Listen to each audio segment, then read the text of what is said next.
Hello friends.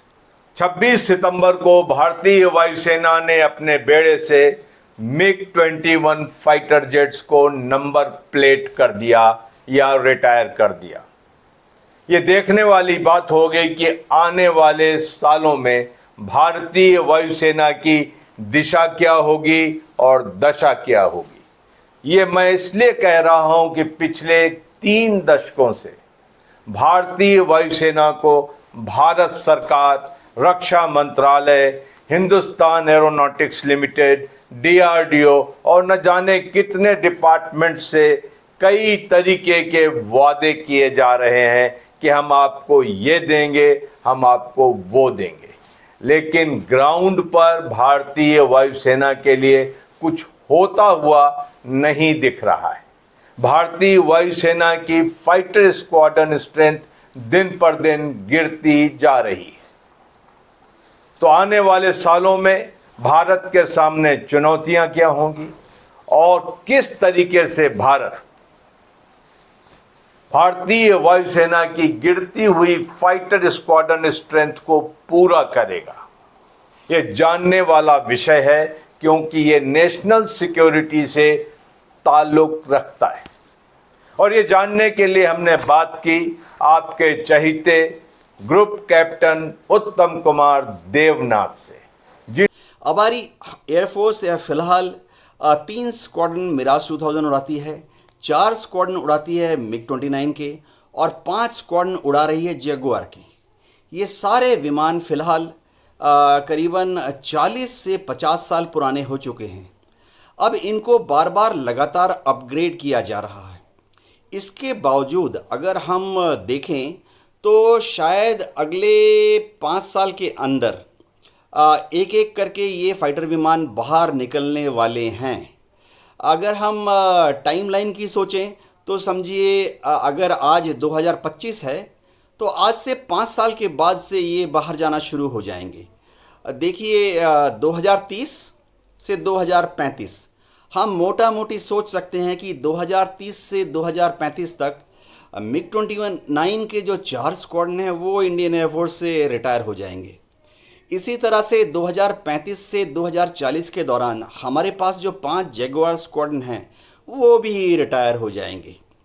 और 2040-2045 आते आते हमारे पास जो 3 मिराज 2000 स्क्वाड्रन्स हैं वो अपग्रेडेशन के बावजूद 2035 तक 2045 तक रिटायर हो जाएंगे।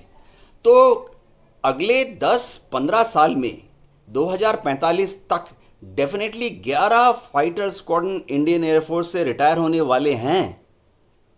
भारत सरकार ने, मिनिस्ट्री ऑफ डिफेंस ने, डीआरडीओ ने और एचएएल ने बहुत ही आकर्षक प्लान बनाए हुए हैं।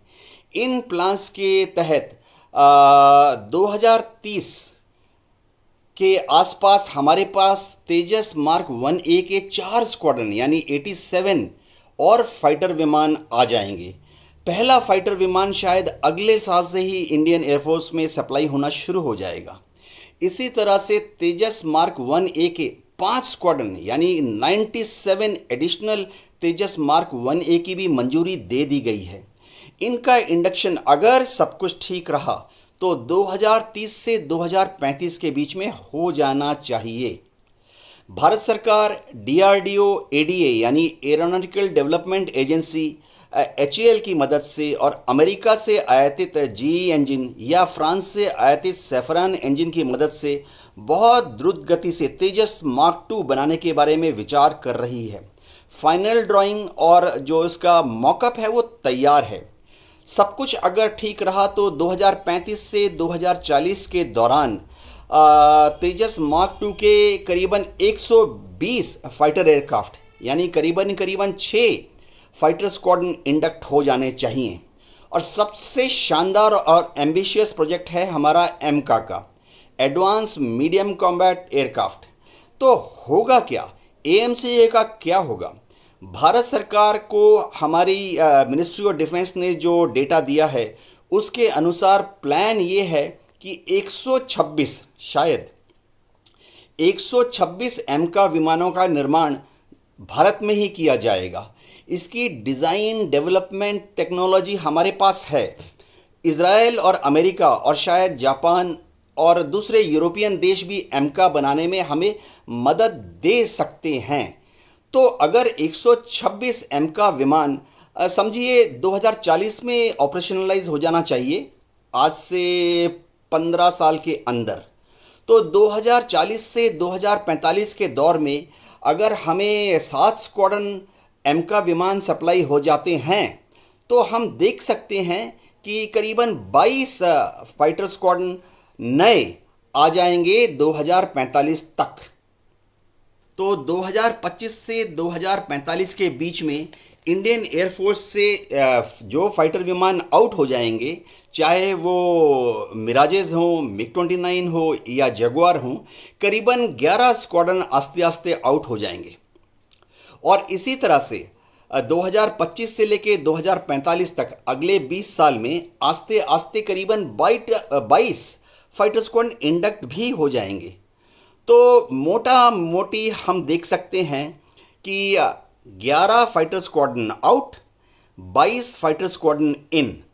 यानी आज अगर हमारे पास 29 फाइटर स्क्वाड्रन हैं तो 2045 तक अगर सब प्लानिंग ठीक रही और HAL और DRDO टाइमलाइन मीट कर गए तो हमारे पास 11 स्क्वाड्रन की बढ़ोतरी हो जानी चाहिए। यानी आज 29 स्क्वाड्रन, 2045 तक ये बढ़कर 40 फाइटर स्क्वाड्रन हो जाएंगे।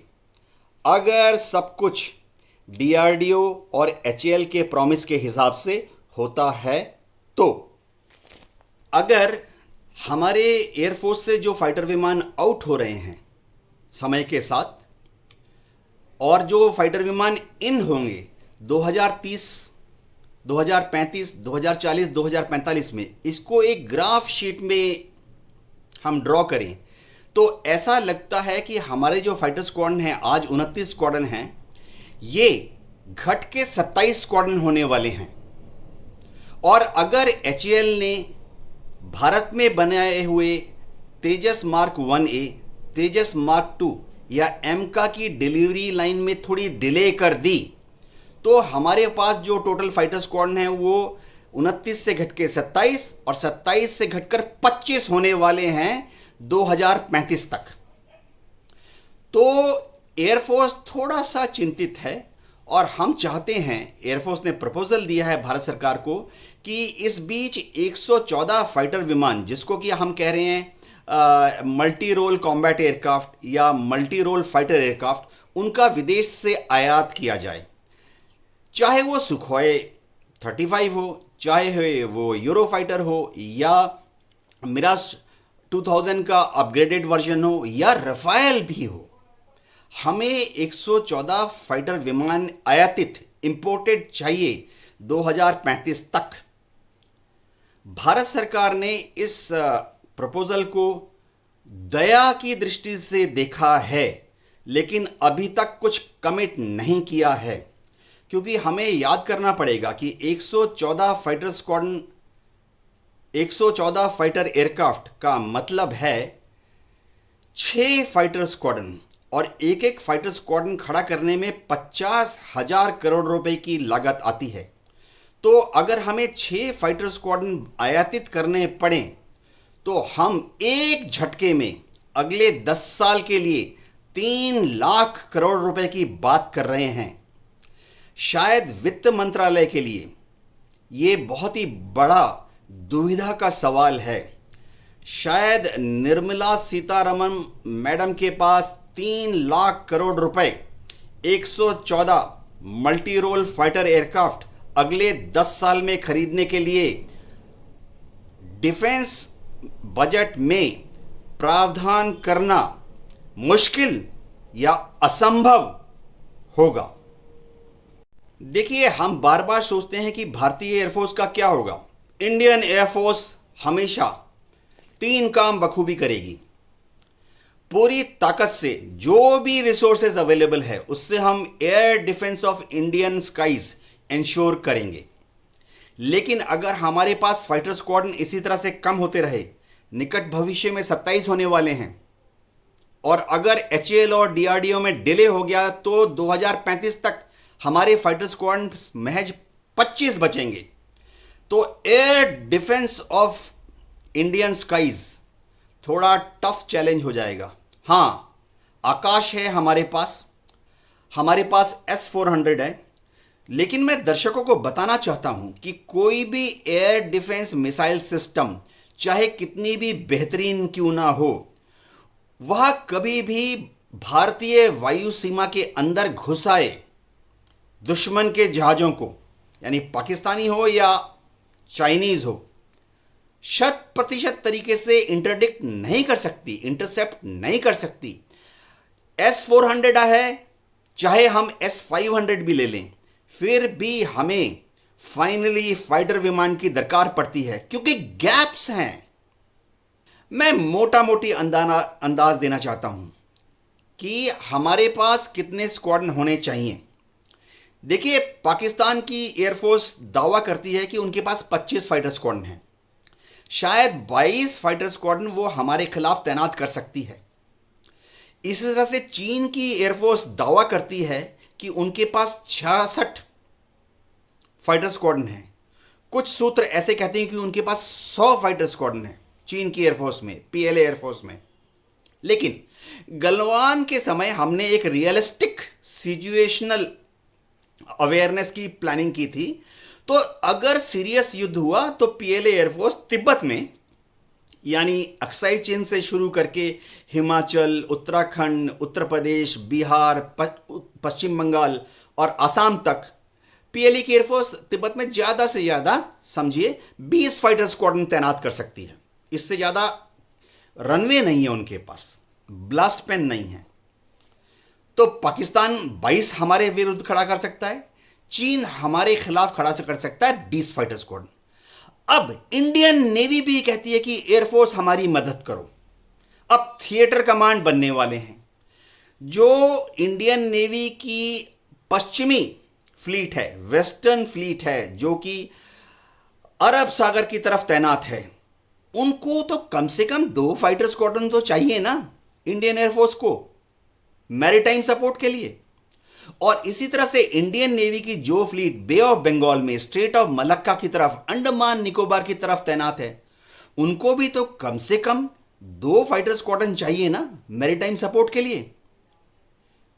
और हमें दक्षिण भारत में श्रीलंका की तरफ, जहां पर हमारा भारत महाद्वीप का जो टिप है हिंद महासागर में, वहां पे जैसे त्रिवेंद्रम है, वहां पे सुलूर है, वहां पर मीनापक्कम पे रनवे बनने वाला है, हमें कम से कम वहां पर 2 या 4 फाइटर स्क्वाड्रन चाहिए, ताकि हम हिंद महासागर में इंडियन नेवी को सपोर्ट कर सकें। हिंद महासागर तो 2 फाइटर स्क्वाड्रन अरब सागर के लिए, 2 fighter squadron bay of Bengal और स्ट्रेट ऑफ मलक्का की तरफ, और 2 या 4 फाइटर स्क्वाड्रन हिंद महासागर के लिए। तो आज की तारीख में हमें 42 नहीं, हमें 45 या 48 फाइटर स्क्वाड्रन चाहिए। तो क्या भारत की जनता इस चीज को समझती है? क्या भारत सरकार ministry of defence, finance ministry को कन्विंस कर पाएगी? मेरे ख्याल से हमारे देश की जो रेवेन्यू कलेक्शन सिस्टम है, जो हमारे देश की GDP है, ऐसा करना बहुत मुश्किल है। तो फिलहाल अगर हम 48 स्क्वाड्रन नहीं मांगते हैं, हम 45 स्क्वाड्रन नहीं मानते हैं, 42 स्क्वाड्रन तो दे दो। भारत सरकार और भारत की जनता से मैं सिर्फ यह समझाना चाहता हूं कि अगर 11 फाइटर स्क्वाड्रन 2045 तक आउट हो जाएंगे और ज़्यादा से ज़्यादा 22 फाइटर स्क्वाड्रन 2045 तक इन होंगे, तो हमारे पास तब भी महज 40 फाइटर स्क्वाड्रन होंगे। तो मैं एक ऐसी छवि देख रहा हूं जिसमें आने वाले भविष्य में अगर चीन और पाकिस्तान एक साथ एक्टिव होते हैं, या हमें हिंद महासागर में भी शत्रु की तरफ देखना पड़ जाए इंडियन एयरफोर्स को, तो शायद 40 फाइटर स्क्वाड्रन भी कम पड़ते हैं। कई बार ऐसा सवाल उठता है कि भारत की air force 5th generation stealth fighter विमान कब एक्वायर करेगी। अब DRDO के साइंटिस्ट दावा कर रहे हैं कि अमका जब बनेगा उसमें स्टेल्थ प्रॉपर्टीज़ होंगी। देखिए F-35 जो है या F-22 सही मायने में स्टेल्थ विमान हैं। उनका रेडार क्रॉस सिग्नेचर F-35 का महज 0.1 स्क्वायर मीटर है। सुखोई 57 भी मोटा मोटी रफली एक स्टेल्थ फाइटर विमान है। उसका रेडार क्रॉस सेक्शन जो है वो 1 स्क्वायर मीटर से कम है, यानी करीबन 0.5 स्क्वायर मीटर है। तो क्या एमका का रेडार सिग्नेचर भी 0.5 स्क्वायर मीटर से छोटा होगा? शक है। क्या एमका का रेडार क्रॉस सेक्शन F-35 जैसे 0.1 स्क्वायर मीटर से कम होगा? असंभव। और दिक्कत यह आ रही है कि अब चीन ने तिब्बत में अपने J-20 स्टेल्थ बॉम्बर्स को डिप्लॉय करना शुरू कर दिया है। चीन ने तिब्बत में अपने J-35 फाइटर विमानों को डिप्लॉय करना शुरू कर दिया है। दोनों ही स्टेल्थ विमान हैं और शायद अगले 5 या 10 साल में पाकिस्तान एयरफोर्स को भी 2 स्क्वाड्रन JF-35 के मिलने वाले हैं। ऐसे में भारत सरकार की ये जिम्मेवारी है कि इंडियन एयरफोर्स को अगले 5 साल या 10 साल के अंदर एक स्टेल्थ विमान दे, चाहे वो सुखोई 57 हो, चाहे वो F-35 हो, या एक असली स्टेल्थ वाली प्रॉपर्टी रखने वाली एमका हो। एमका जब उड़ेगा, इंडियन एयरफोर्स सबसे पहले क्या ट्रायल करेगी? रेडार गया, बाद में चेक करेंगे। Weapon systems, air to air system बाद में चेक करेंगे। एयर टू ग्राउंड मिसाइल बाद में चेक करेंगे। सबसे पहले इंडियन एयरफोर्स ये चेक करेगी कि एमका का रेडार क्रॉस सेक्शन कितना है। अगर वो 0.5 स्क्वायर मीटर से कम नहीं हुआ, प्रेफरेबली 0.1 स्क्वायर मीटर से एमका का रेडार सिग्नेचर कम नहीं हुआ, फिर वो हमारे किस काम का? तो देखा आपने कि भारतीय वायुसेना के सामने चुनौतियां क्या हैं, भारत के सामने चुनौतियां क्या हैं और नई चुनौतियां किस तरीके से भारत के सामने, भारत के आसमानों पर आ सकती हैं। तो आने वाले 15 साल तय करेंगे कि भारतीय वायुसेना किस तरीके से इन चुनौतियों का सामना करती है।